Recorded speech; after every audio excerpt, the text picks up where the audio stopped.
নারী সংস্কার কমিশন যে সুপারিশ পেশ করেছে তার পুরো অংশ জুড়েই ওলামা একরামের ঘোরতর আপত্তি আছে। কেন ঘোরতর আপত্তি আছে? কারণ আপনারা জানেন যে এই তথাকথিত নারী বিষয়ক সংস্কার কমিশনে যারা আছেন বা যারা ছিলেন তাদের চেহারাগুলো পত্রপত্রিকায় প্রকাশিত হয়েছে। তাদের চেহারার সাথে এদেশের গ্রাম বাংলার সর্বস্তরের হিন্দু, মুসলিম, বৌদ্ধ, খ্রিস্টান নারীদের চেহারা, তাদের বেশভূষার কোনো মিল আপনি খুঁজে পাবেন না। এই কমিশনের সদস্যদের দিকে তাকালে আপনি বুঝবেন তারা একটা বিশেষ এজেন্ডা বাস্তবায়ন করার জন্য সবসময় তৎপর থাকেন এবং পশ্চিমাদের অন্ধ অনুসরণ তারা করে থাকেন। তারা এদেশের নারীদের রিপ্রেজেন্ট তারা করেন না, কোনো সময় তারা তাদের রিপ্রেজেন্টেটর নন।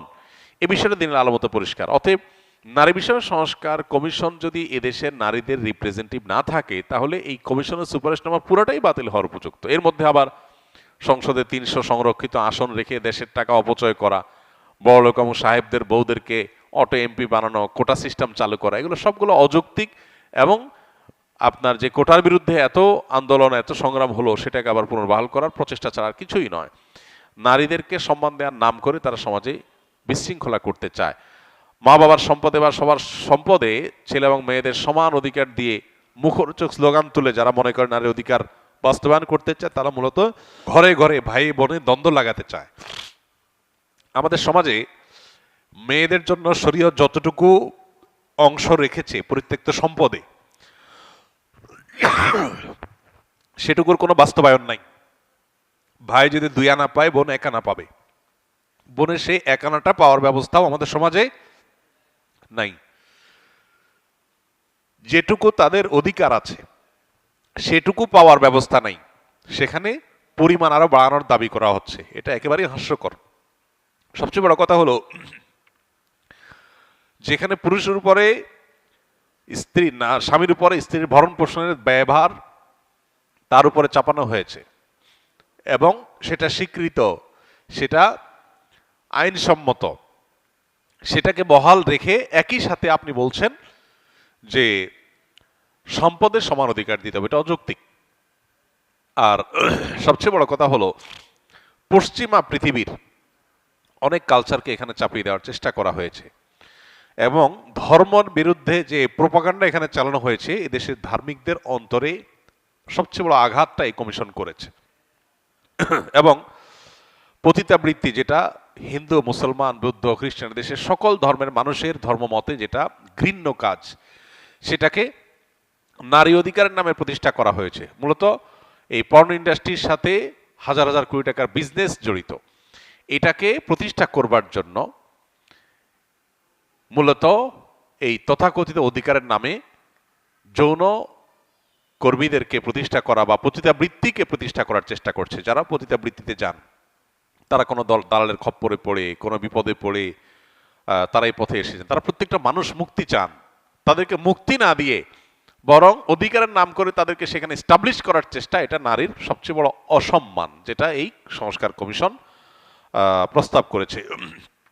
এবং পুরো সংস্কার প্রস্তাবনার 300 শতাধিক পৃষ্ঠার এই প্রস্তাবনার পাতায় পাতায় তারা এরকম এই দেশের মানুষের চিন্তা, দর্শন, সংস্কৃতির বিরুদ্ধে যুদ্ধ ঘোষণা করেছে, পশ্চিমা সংস্কৃতিকে এখানে চাপানোর চেষ্টা করছে।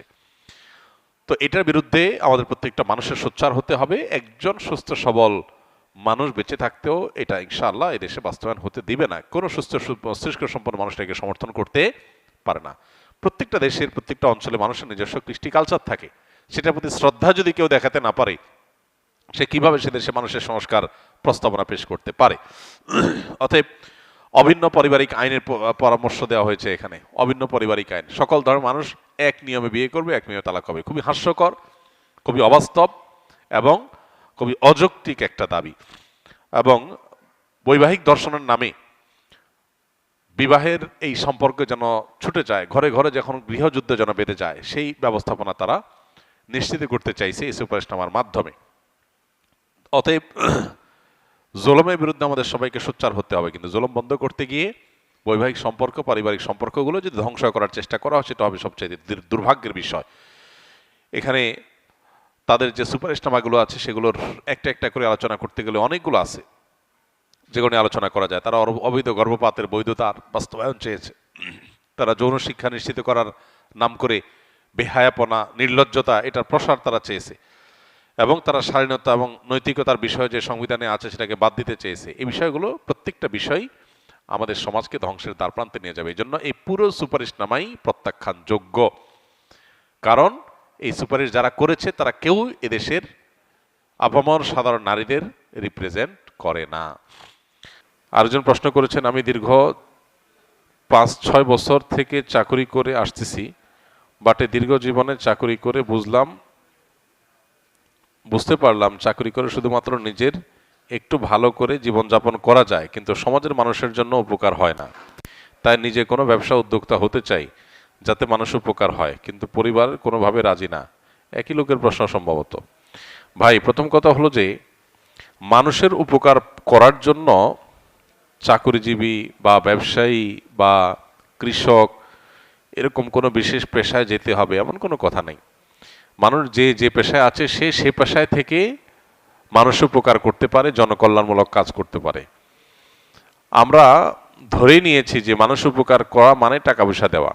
টাকা পয়সা দেওয়া ছাড়াও আরো নানাভাবে মানুষ উপকার করা যায়। আমরা যখন সাধ্য অনুযায়ী সে কাজটা করতে থাকবো, আল্লাহ তাআলা যেটা আমার সাধ্যে নাই সেটারও ব্যবস্থা করে দিবেন। এটাই হলো আল্লাহ তাআলার নিয়ম এবং সুন্নাহ।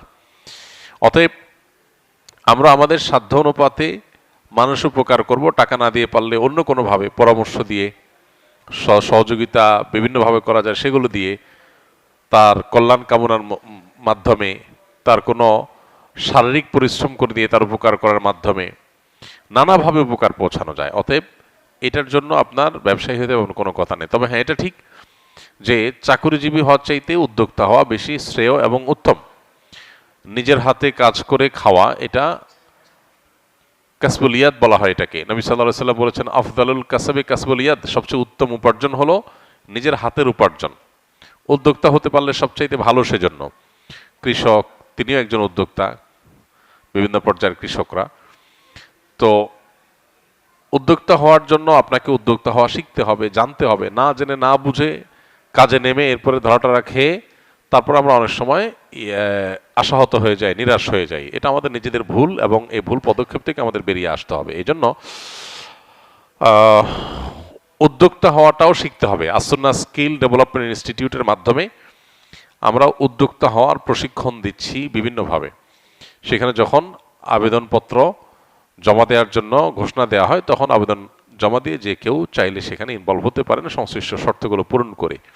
বিধায় চেষ্টা করতে পারেন উদ্যোক্তা কিভাবে হবেন সেটার প্রশিক্ষণ নিয়ে জেনে শুনে তারপরে পা বাড়ানোর জন্য।